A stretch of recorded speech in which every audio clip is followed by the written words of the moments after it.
এটা হচ্ছে চিংড়ি মাছ। এটা কিন্তু রান্না করা ওই মাছ না, চিংড়ি মাছের আকৃতিতে একটা পিঠা।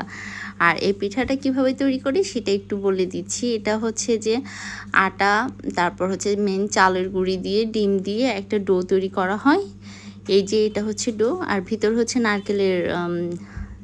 নারকেল চিনি দিয়ে একটা পুর তৈরি করা হয়। আর এটা ভাজলে খুবই মজা। পিঠাটা হচ্ছে ছোট ছোট করে রুটি বেঁধে দেন, ওখানে ভিতর নারকেলের পুরটা দিয়ে আস্তে করে এটাকে সিল করে দিচ্ছে। এবং সিল করার জন্য অনেক সময় আঠা, মানে হচ্ছে ময়দা দিয়ে যে আঠাটা তৈরি করা হয়, পানি দিয়ে সেটে দেওয়া হচ্ছে। অ্যান্ড ছুরি দিয়ে ছোট ছোট করে দাগ টেনে নিচ্ছে, কিন্তু একেবারে সম্পূর্ণ না, অনলি মিডলে, একদম মানে আঁকা পর্যন্ত না। দেন ঘুরিয়ে এটাকে একটু সামান্য করে সিল করে দিচ্ছি ওই সেই আটাটা দিয়ে, অর্থাৎ হচ্ছে ময়দাটাকে একটু পানি দিয়ে গুলে ওটা হচ্ছে আঠার মতো করে কাজ করে।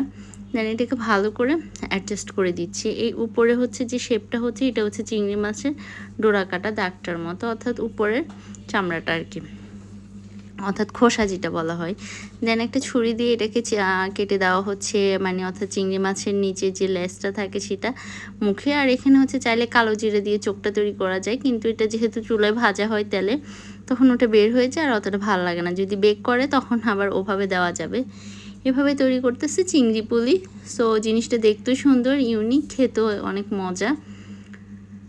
আর গ্রামের বাড়িতে বিশেষ করে বিভিন্ন বিয়েতে বা বড় কোনো প্রোগ্রামে এই ধরনের নানান রকমের নানান স্বাদের পিঠা তৈরি করা হয়, আর তখন একটা উৎসবের মতো আমেজ বিরাজ করে। এই হলো আজকের আমার সন্দ্বীপের ছোট্ট একটা রান্নার পিঠার ব্লগ। ধন্যবাদ আমার সাথে থাকার জন্য। আর বেশি বেশি করে আমার চ্যানেলটা সাবস্ক্রাইব করবেন। যদি আমি নিয়মিত না, ইনশাল্লাহ নিয়মিত হব।